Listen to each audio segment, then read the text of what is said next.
Il était une fois, dans la Perse lointaine, un mendiant qui eut la chance de faire une bonne affaire. Après une violente inondation, le cours d'eau rapide qui coulait à proximité de la capitale regagnait lentement son lit. Dans la boue, le mendiant vit une pierre rouge étincelante. Il la ramassa et se rendit en hâte chez l'un de ses amis qui travaillait dans les cuisines du palais royal. « Combien de souper me donnes-tu en échange de cette pierre chatoyante ?» demanda-t-il. « Mais c'est un rubis !» s'exclama le cuisinier. « Tu devrais l'apporter immédiatement au chat. » Le mendiant prit la pierre et l'apporta au chat qui lui demanda « Où l'as-tu trouvé ?»« Dans la boue de la rive, sire, » répondit-il. Le chat déclara « Je te donnerai une bague en or en échange de cette pierre. »« Sire, c'est le plus beau jour de ma vie, » dit le mendiant presque incapable de parler. « Mes plus profonds remerciements. »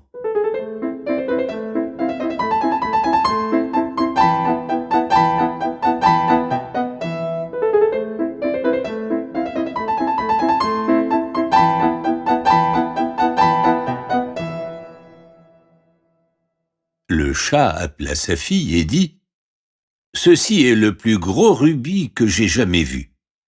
Je te l'offrirai pour ton 18e anniversaire. »« Il est merveilleux !» s'exclama sa fille. « Je te remercie de tout mon cœur.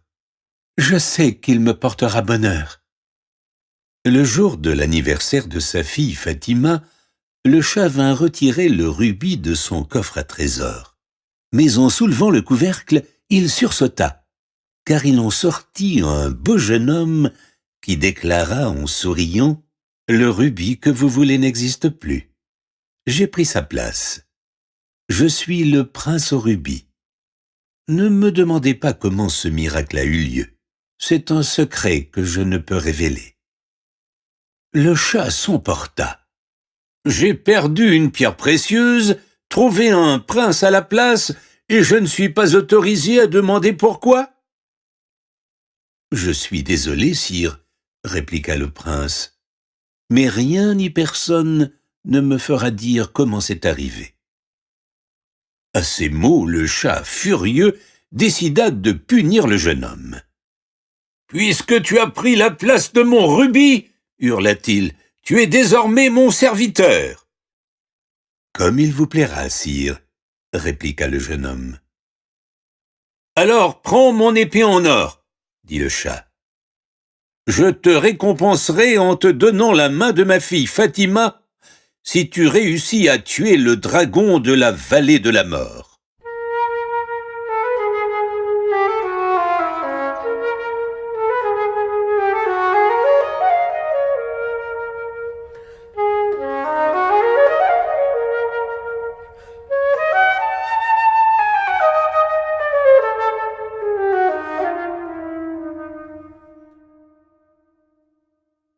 De nombreux jeunes gens valeureux avaient perdu la vie en essayant de tuer le terrible dragon. Et le chat était pratiquement certain que le prince au rubis mourrait lui aussi s'il essayait. Saisissant l'épée du chat, le prince partit pour la vallée de la mort. Lorsqu'il parvint en bordure de la forêt sombre et menaçante, il cria au dragon de sortir. Mais la seule réponse qu'il reçut fut l'écho de sa propre voix. Il s'assit et chercha le sommeil, mais un bruit de branches cassées le fit se redresser subitement.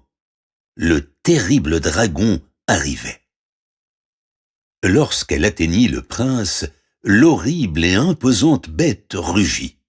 Le prince était courageux et ne s'enfuit pas. Il fit un pas en avant et frappa d'un premier coup puissant la gorge du dragon, puis un autre, jusqu'à ce que le monstre, anéanti, s'écroule à ses pieds. Lorsqu'il revint au palais portant la tête du dragon, le prince au rubis fut accueilli en héros. Ainsi, Fatima et le prince au rubis se marièrent.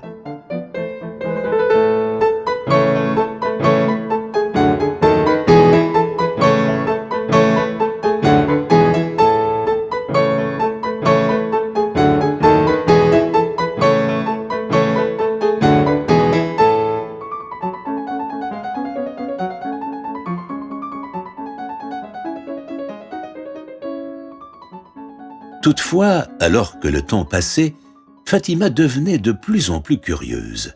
« Je ne sais rien de toi, » se plaignait-elle. « Dis-moi qui tu es vraiment. » Mais à chaque fois qu'elle posait cette question, le prince aux rubis pâlissait et répondait « Je ne peux pas te le dire. Ne me demande pas ou tu risques de me perdre à jamais. » Un jour, alors qu'ils étaient assis près de la rivière, Fatima le supplia de lui révéler son secret. Le jeune homme répliqua « Je ne peux pas. » Mais Fatima ne fit que lui demander de plus belle « Oh, je t'en prie, dis-moi. »« Mais tu sais que je ne peux pas, » hésita le prince aux rubis.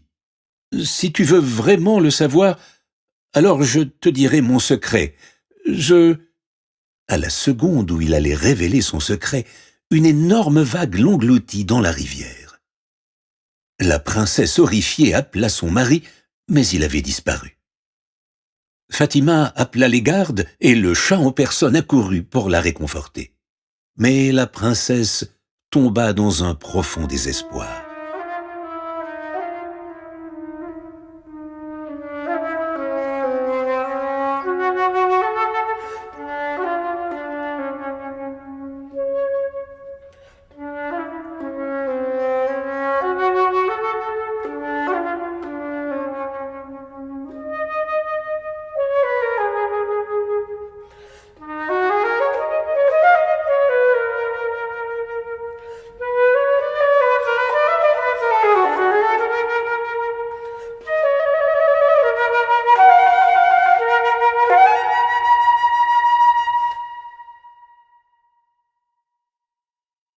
Un jour, sa servante préférée se précipita vers elle.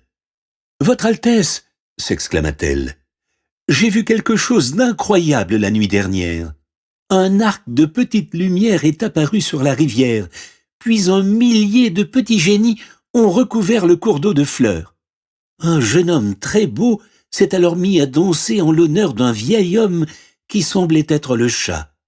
À côté du chat se tenait un jeune homme dont le front était orné d'un rubis. J'ai pensé que c'était... » Le cœur de Fatima bondit. Se pouvait-il que le jeune homme au rubis soit son mari?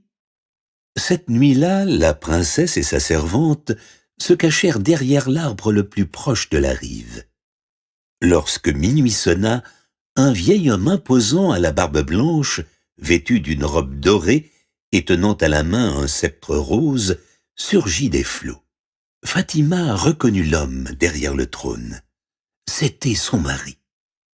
Elle quitta sa cachette et se mit à danser gracieusement.